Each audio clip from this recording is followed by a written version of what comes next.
Thank you, Christina. Christina Contreras, thank you for hosting us, number one. But to all the members of the medical facility, the staff, the doctors, the nurses, support staff, administration, I just want to tell you how grateful we are that all of you have dedicated your lives to bettering the health and outcomes for people in the South Bronx and all over. And to be the busiest ER in New York City, but the third busiest in the United States of America, is something that we should salute. Let's give them all a round of applause.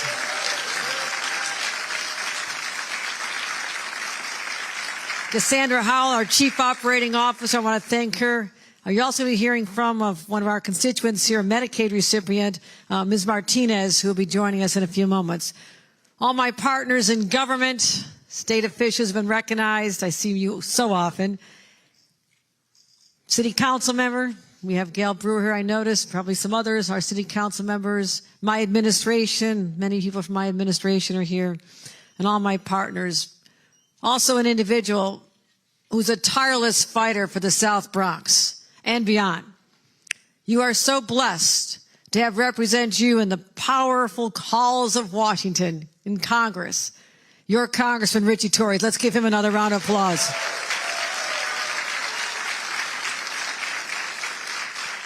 Now,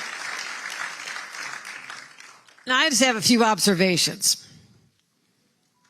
And I'm from Buffalo. You're from the Bronx. Let's just talk straight. What Republicans in Washington have done through the big, ugliest bill I've ever seen is literally screwing New Yorkers. I'm just telling you straight. There's no way to sugarcoat it. It's all bad. It's all bad. Now let's count the number of people. 1.5 million New York residents will lose their health coverage through Medicaid. Those are our friends, our family, our neighbors. But let me just tell you the statistics here in the Bronx. Right here in the Bronx, 107,000 people will lose their coverage. You're all going to know somebody. Now, where are they going to go for health care without this insurance? Oh, they're still coming here, but there won't be any way to pay for that. Christina, what does that do to the health of a hospital like this? That's unsustainable. And we'll keep you strong. But sure as I'm standing here, there's going to be hospitals all over the state of New York that are going to close, especially in our rural areas, up in the North Country. Those hospitals are already far apart. Imagine expecting a baby. Your child's in a car accident. You need to get to a hospital. And it's hours away because they had to close because of what Republicans who even represent that district have done.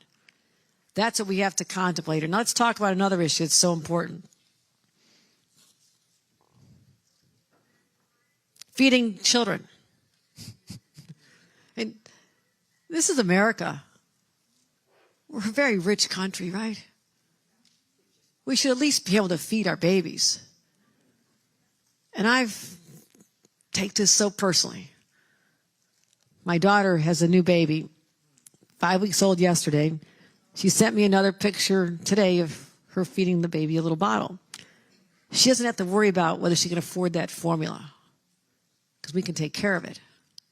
But there's so many families across this great country who want to feed their children, but they're struggling. They didn't ask for a pandemic. They didn't ask for inflation.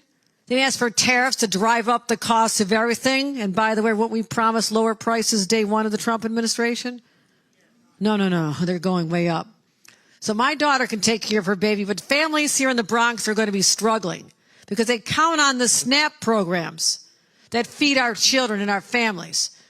So how cruel and depraved is it to not just take away a basic human right to have health care when you're sick and you need it, but also say, we don't give a damn if you go hungry either. Republicans in Washington have lost their soul. But here in New York, we have not lost our heart. We'll always care about people. We'll never give up on them. We'll fight back. We'll fight back hard. But it is also disgraceful. It is disgraceful that New York State has 7 Republican members of Congress whose job it is to go out there and fight for their constituents. Some in suburban areas, some in very rural areas. Your job is to represent those people and not do the bidding of a dictator like Donald Trump. But what did they do? Oh, they rolled, they caved, they didn't even put up a fight. And now one of them is actually running ads trying to persuade you how great this is. We're not stupid. We know the effects. There's no way you can say this is a good bill. It hurts people. And they missed their opportunity to show some profiles and courage. Any one of them could have stopped this from happening. Any one. All it took was one person to change their vote. They turned their backs on all of us. So now what do we have to deal with? Massive cuts, $13.5 billion cuts to health care in the great state of New York. Millions will lose insurance, will lose nutrition programs, or even hurt Planned Parenthood programs, which in some parts of our state, that's the primary health care provider for women. They don't care. And I'm just ticking off a few of them here today because we're at a hospital. But the effects of everything else is absolutely devastating. Now, I'm fighting hard. I've got my legislators. They know what we did. They helped me put money back in your pockets. We had a whole strategy last January, making New York more affordable because we know what's going on out there.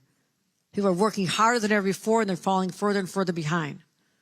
It's just not American. It's not what people came here for this country for, lived here, spent their lives here, making it a great place. They always think the next generation is going to do a little better than the one before. But the generation today is stuck. The chance of home ownership is impossible. Trying to get their own apartment seems impossible. And this is not their fault. What we did was he said, let's figure out a path. So for families with children under the age of 4, $1,000 tax credit for them starting in the next year. $1,000. Older kids, age 4 to 16, $500 in your pockets. It starts adding up for families. Let's put some money back in their pockets.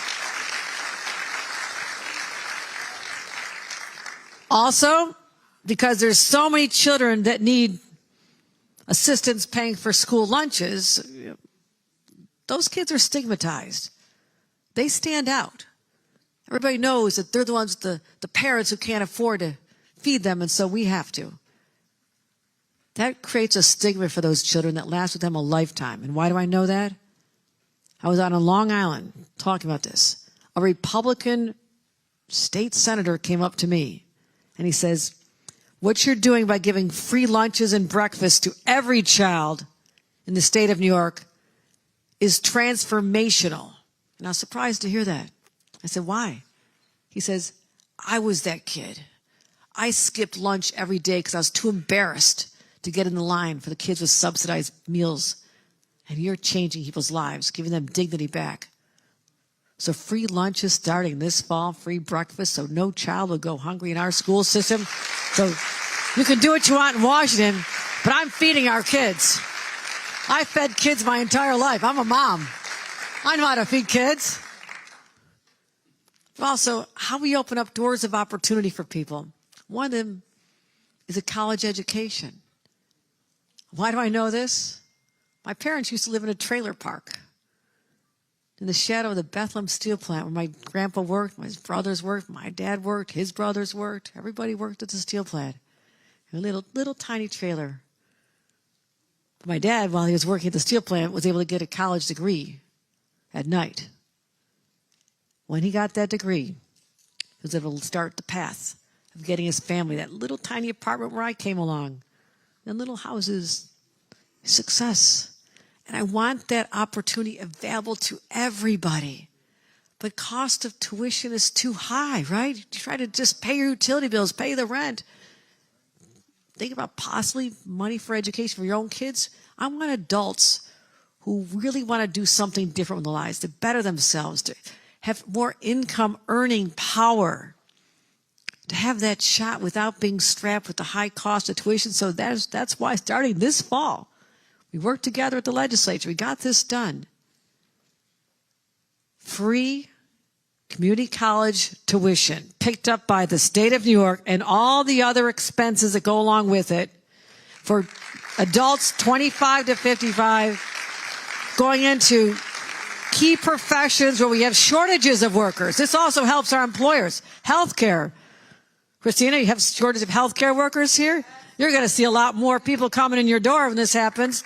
We already have actually no, the number is 16,000 people have signed up this fall already. And we're picking up that cost of tweet. I am so proud of that program. So here's what we're doing. We also have the inflation rebate. So people say, no, don't give that money back to the people of New York. Do something else with it. Really? You gone shopping at a bodega lately? Gone to a store? Trying to see a mom trying to be back to school shoes for the kids, little backpacks? You don't think they can use a few $100 this fall? $400 for most families? I think they do. You think they need that? Well, then tell everybody else, all those naysayers. Clearly, I don't listen to them. So, and then how about the largest middle-class tax rate cut in 70 years? So this is how we've figured out a path to put upwards of $5,000 back in the pockets of our hard-working New Yorkers. Now, I'm proud we got this done. This is great. But on the other hand, put money back in this pocket, the Trump tariffs and the cost of everything are driving everything up. People just aren't going to get ahead. So what do? We support our hospitals, our healthcare workers, our institutions. We'll do what we can. I'm working with our leaders in the legislature. We were making up $750 million in cuts this year alone. We weren't expecting that. I'd rather be able to give that money to Christina. I know exactly how she wants to spend it. She told me. She told me how she wants to spend this. We'll get you there. Not the $750 million, just part of it. She wants $14 million. Sure, let me check. Let me see how much I've got. Every time I come to the Bronx, I leave with my pockets lighter. I'm just telling you right now. You guys are so good. Listen, you had me at hello. I love you. So we're going to continue the fight. And for those who are giving up, saying, you know what, I just can't fight anymore. It's too much. History will judge us by how we stand up in this moment. And I want it to be said that New Yorkers stood up and fought back. We've been fighting our entire history, and we're not about to stop now. So let me bring up to you, my friends, another great fighter. Governor Kathy Hochul, Democrat, New York, recently took a firm stance against President Donald Trump and congressional Republicans for their role in enacting cuts to health care programs, particularly Medicaid, which she argued would have devastating consequences for New Yorkers. Speaking in the Bronx, she expressed gratitude to the dedicated medical staff at a local hospital, acknowledging their tireless work to improve health outcomes for the South Bronx and beyond. She then sharply criticized the Republicans in Washington for what she described as the biggest, ugliest bill that had screwed New Yorkers. Hochul pointed out that 1.5 million residents in New York would lose their health coverage through Medicaid, with 107,000 individuals in the Bronx alone directly impacted. She emphasized that without this insurance, many people would still seek care at hospitals, but these institutions would face a significant financial strain, potentially leading to hospital closures, especially in rural areas where healthcare facilities are already far apart. In addition to healthcare, Hochul addressed the issue of hunger in the state, particularly for children. She emphasized that the U.S., as a wealthy nation, should not have children going hungry and criticized Republicans for attempting to cut nutrition programs like SNAP, which provide vital assistance to families. Drawing from her personal experience as a mother, she described how families across the state struggle with rising food costs, exacerbated by inflation and trade tariffs. How cruel and depraved is it to not just take away a basic human right to have health care when you're sick and you need it, but also say we don't give a damn if you go hungry either, she asked, condemning the Republican stance on the matter. Hochul also took aim at the 7 Republican members of Congress from New York, accusing them of failing to stand up for their constituents and instead doing the bidding of President Trump. She argued that they had missed an opportunity to stop the bill, with just one vote potentially changing its outcome. This failure, she stated, would lead to $13.5 billion in health care cuts in the state, affecting millions of New Yorkers, including those relying on programs like Planned Parenthood, which serves as a primary health care provider for many women in the state. Despite these challenges, Hochul reassured her audience that she and her team were working to counter these cuts. She highlighted recent measures to make life more affordable for New Yorkers, including a tax credit for families with children under 4 and free school meals for all children in the state, aimed at alleviating the financial burden on struggling families. She also spoke about the state's initiative to provide free community college tuition for adults aged 25 to 55, especially in fields with workforce shortages. Additionally, Hochul noted efforts to address inflation, with an inflation rebate program and a tax cut benefiting the middle class.